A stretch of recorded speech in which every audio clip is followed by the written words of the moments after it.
Tere! Olen Põhja-Eesti Regionaalhaigla hingehoidja ja räägin teile, kuidas toetada haigusest põhjustatud kriisis ja kuidas ise toime tulla aitajana. Aitamine algab mõistmisest. Tihti on nii, et kui meie lähedane on haigestunud, me ei julge tema käest küsida, kuidas ta end hingeliselt tunneb. Me ei julge tema tunnete kohta küsida. Kas me üldse oskame taibata, mida ta vajab? Me ei julge aidatagi. Kõige parem teada saada, mida teine inimene vajab, on tema käest küsida. Mida sa vajad? Mida sa tunned? Kuidas ma saan sind aidata?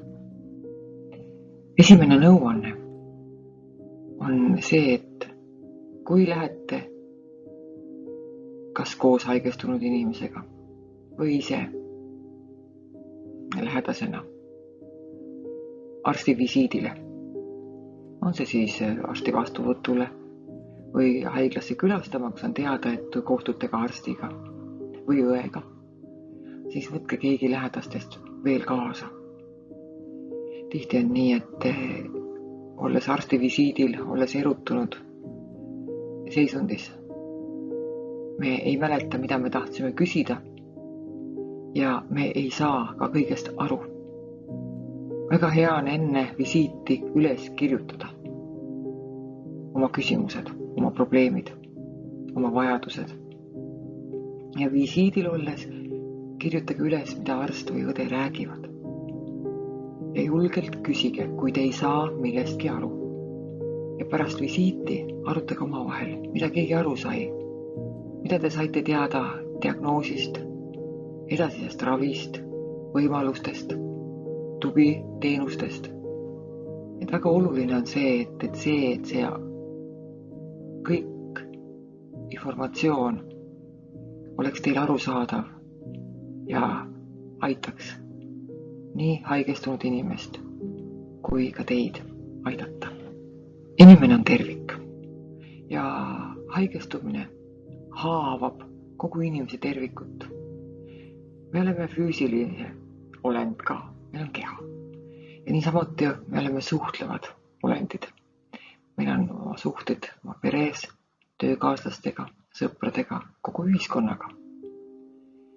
Ja haigestumine haavab ka meie suhteid, kõiki meie peresuhteid, meie töösuhteid, meie majanduslikku olukorda ja ka meie psüühilist tervist. Ja ka meie vaimset tervist. Räägime nüüd kriisist. Kriisiteoorias on kriisil 4 faasi. Loomulikult ei ole need joonlauaga mõõdetud faasid, et üks algab ja mingil hetkel ja kohe algab teine, nad lainetavad, nad võivad korduda. Nad võivad tulla tagasi teises järjekorras. Aga kõige esmane kriisi hetke nimetus on šokk.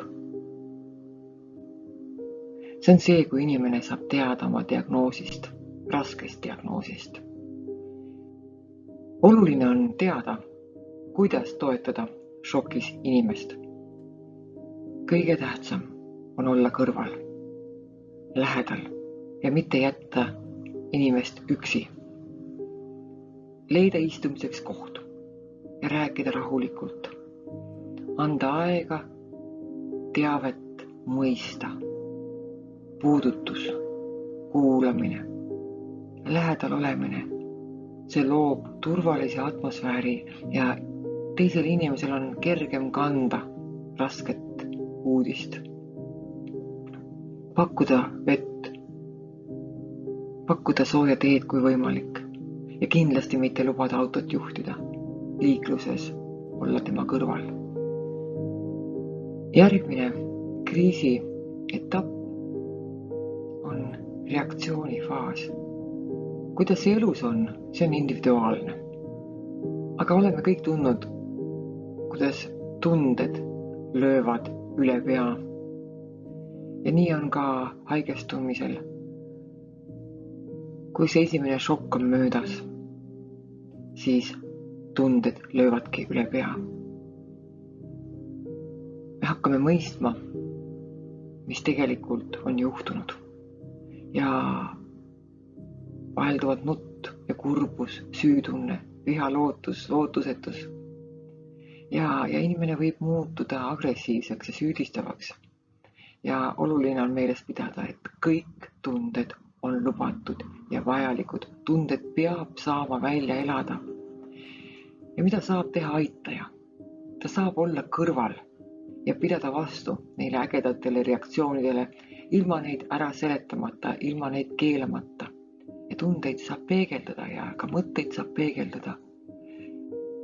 Jah, sa tunned praegu neid valusaid tundeid ja neid mõtteid. Kui ka see tunnete lainetuse aeg on möödas, toimub mõnetine rahunemine. Ja inimene tahab siis mõista, mis on see uus elukogemus. Millised on need uued eluülesanded. Haigestumine muudab elu. On elu enne haigestumist ja on elu pärast haigestumist. Olenevalt haiguse raskusest. Ja mingil hetkel inimene soovib selle kõige üle rääkida, arutada, mis juhtus, miks juhtus. Ja ta tahab leida sellele kõigele tähendused. Kuidas edasi elada? Kuidas hakkama saada? Kes ma nüüd olen selle haigusega, selle raviga? Millised on minu uued rollid, minu uut moodi suhted, minu enesetunnetus? Võib ka juhtuda nii, et seda ei tahetagi jagada oma lähedastega, et hoopis iseendas, omaenda mõtetega üksi olles, läbi mõelda kogu edasine. Ka see on aktsepteeritud. Ja mida meie saame teha, kes me oleme kõrval, on ära kuulata. Kuulata ja kaasa mõelda ja tõepoolest aidata mõelda edasi nende uute eluülesannete peale. Kui haigus on pöördumatu ja on teada, et see maapealne elu ei ole väga pikk. Ja sellega leppimine on raske. See on loomulik. Aga nii nagu rõõm ja elu helged hetked on elu osa, on ka lein ja kurbus elu osa. Tihti on nii, et kui inimene teab, et see haigus on pöördumatu, et elu ei ole enam palju jäänud, siis ta paratamatult mõtleb surmast, suremisest, sellest, mis saab pärast tema surma. Ja tihti on nii, et tal ei ole kellegagi neist mõtetest rääkida, neist viimsetest asjadest. Pole kellegagi jagada, pole rääkida oma hirmudest, oma tunnetest, oma kujutlustest, sest lähedased tihti ei suuda, ei julge neil teemadel rääkida. Ja inimene ise ka ei taha oma surmajuttudega lähedasi koormata, neile muret valmistada, kurbust valmistada. Aga väga tähtis on need teemad läbi rääkida, julgeda küsida, julgeda välja öelda, mida sa mõtled, mida sa tunned ja suuta kuulata neid raskeid teemasid, neid raskeid tundeid ära kannatada, mis puudutavad surma, mis puudutavad ka lootust. Mis aitab toimetulekul. Kõige olulisem on suhted lähedastega. Avatus, ausus, siirus ja ma rõhutaksin väga, et hästi tähtis on lähedaste kaasatus raviprotsessi kogu ravi kestel. Tihti küsitakse, aga et peres on lapsed ja kui vanem on raskelt haigestunud ja lapsed on väikesed, et kas lapsi ka lubada haiglasse, kas lapsi pühendada nende vanemate muredesse ja probleemidesse, mis on seotud haigestumisega, siis ütlen seda, et väga oluline on, et lapsed kaasatakse. Neile eakohaselt tuleb selgitada haiguse olemust, ravimist ja ka seda, mis mõju ravil on ja ka seda, kui ravi, aktiivravi ei aita, mis siis edasi võib tulla. Lapsed on targemad ja arusaavamad, kui me aimame. Ja see, kui me kaasame lapsed oma pere rasketesse olukordadesse, sündmustesse. See mitte ainult ei õpeta neid elu sügavamalt tundma, vaid see liidab kogu pere üheks. Lapsed saavad ju aru, et midagi on korrast ära.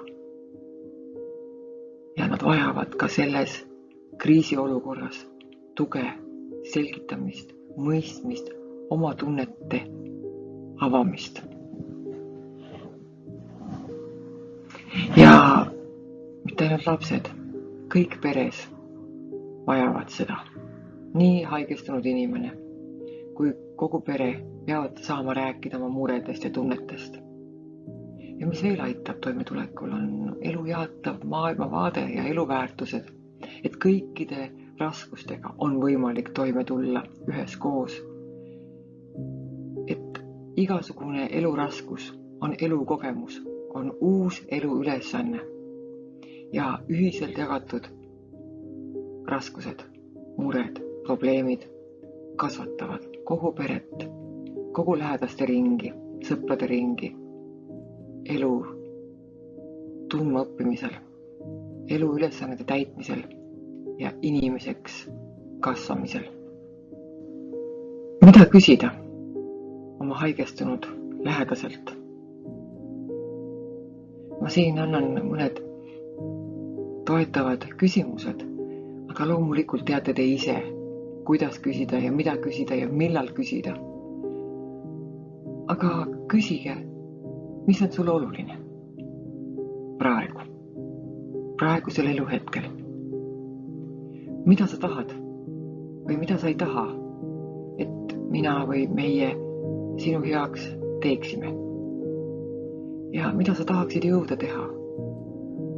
Mida sa tunned, mida sa ei ole veel ära teinud, aga praegu tuleb leida need hetked, need jõuvarud, et see ära teha. Ja keda sa soovid näha? Keda sa tahad, et tuleksid sind vaatama haiglasse või koju? Ja paluda ka inimesel kirja panna või rääkida neist tulevikujuhistest, kui ise enam ei saa rääkida. Ja panna kirja oma soovid. Et puhuks, kui inimest ennast enam ei ole, et tema lähedased tõepoolest teaksid, mida inimene tahtis, mis oli tema igatsus, mis oli tema soov. Ja muidugi lihtsamatest asjadest on see ju, et aidata korraldada majanduslikud probleemid. Elu jätkub. See on väga oluline meelde tuletada. Meile kõigile igas elu raskuses. Kui me vaatame tagasi oma elu rasketele hetkedele, siis me imestame tagantjärgi, et kuidas me sellega toime tulime. Meil on olemas varjatud ressursid ja mis vallanduvadki mis annavadki endast teada elu rasketes suurtes sündmustes. Tähtis on see, mida me mõtleme. See elu jätkuvuse tunnetamine. See, et raskused, haigused ja ka kannatused on elu osad, nii nagu ka tervis ja rõõm ja head elusündmused. Aga me leiame koos jõudu uute eluülesannete täitmiseks, raskuste ületamiseks. Ja see teadmine, et iga päev on kingitus. Kogu meie elu on kingitus. Me ei ole ise ennast siia maailma toonud. Ja see, et me saame elada, oleme saanud elada, et meil on oma lähedased, oma elu, oma töö, oma hobid, kogu see tervik, mis meile on antud, kus me oleme ise ka loomulikult pingutanud. See ongi tänulikkuse ja omaenda elu mõtestamise üks oluline osa, et meil on palju antud. Ja alati on midagi, millele loota. Alati on midagi, mille üle tänulik olla, mille üle rõõmu tunda. Aitäh kuulamast ja kaasa mõtlemast. Ja soovin teile elu pöördelistes ja väga õpetlikes sündmustes meelerahu, julgust ja jõudu. Te saate hakkama.